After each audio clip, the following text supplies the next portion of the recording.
नमस्कार मित्रांनो, शेतकरी आणि टेक्नॉलॉजी आपल्या यूट्यूब चॅनलमध्ये स्वागत आहे. मित्रांनो, पावसाळा चालू झालेला आहे आणि आता गोठ्यामध्ये 3 गोष्टी आपल्याला करायच्या आहेत जेणेकरून आपला व्यवसाय हा तोट्यात जाणार नाही.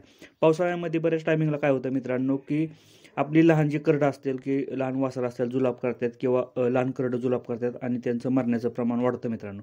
यासाठी आपल्याला गोठ्यामध्ये 3 गोष्टी करायच्या जेणेकरून आपला व्यवसाय हा तोट्यात जाणार नाही मित्रांनो. व्हिडिओ जर आवडला तर लाईक करा, चॅनलवरती नवीन असेल तर चॅनलला सबस्क्राईब करायला विसरू नका. मित्रांनो, काय होतं की पावसाळ्यामध्ये आता पावसाळा चालू झाला, झिमझिम पाऊस चालू झाले आणि यामध्ये रोगराईचं प्रमाण मोठ्या प्रमाणात वाढतं. तर त्यासाठी महत्त्वाच्या 3 गोष्टी मित्रांनो.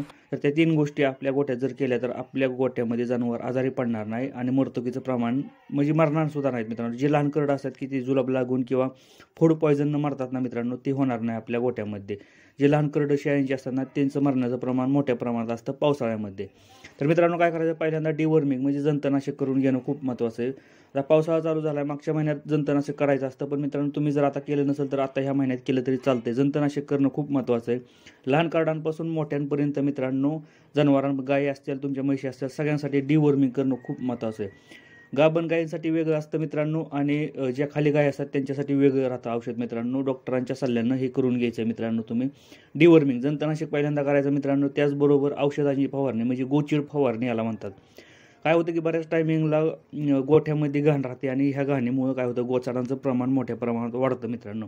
त्यामुळे काय होतं, गायांचं वजन कमी होणं किंवा गोचिडताप होणं अशा गोष्टी ह्या गोठ्यामध्ये घडत राहतात आणि गोचिडताप झाल्यानंतर रिकव्हरी लवकर होत नाही आणि यामध्ये आपली लहान जी कालवड असतात यांचं मरण्याचं प्रमाण मोठ्या प्रमाणात असतं. कारण रिकव्हरी लवकर होत नाही मित्रांनो, कारण आपल्या जनावरांना गोचाड झालेला असतात.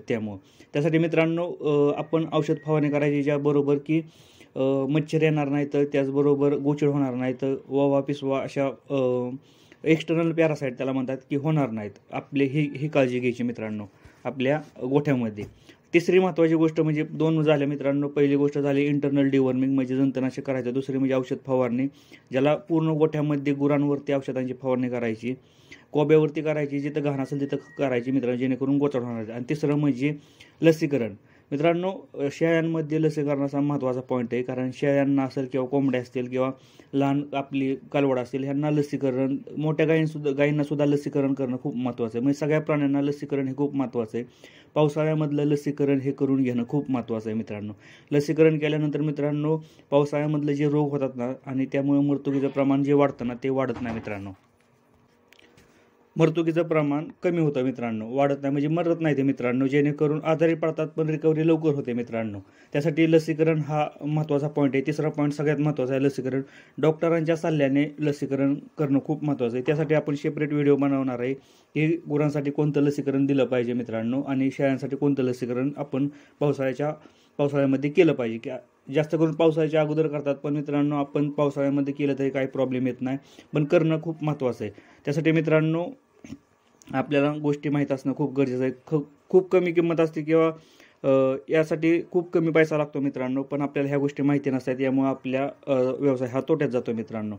व्हिडिओ जर आवडला असेल तर लाईक करा, चॅनलला सबस्क्राईब करायला विसरू नका. धन्यवाद.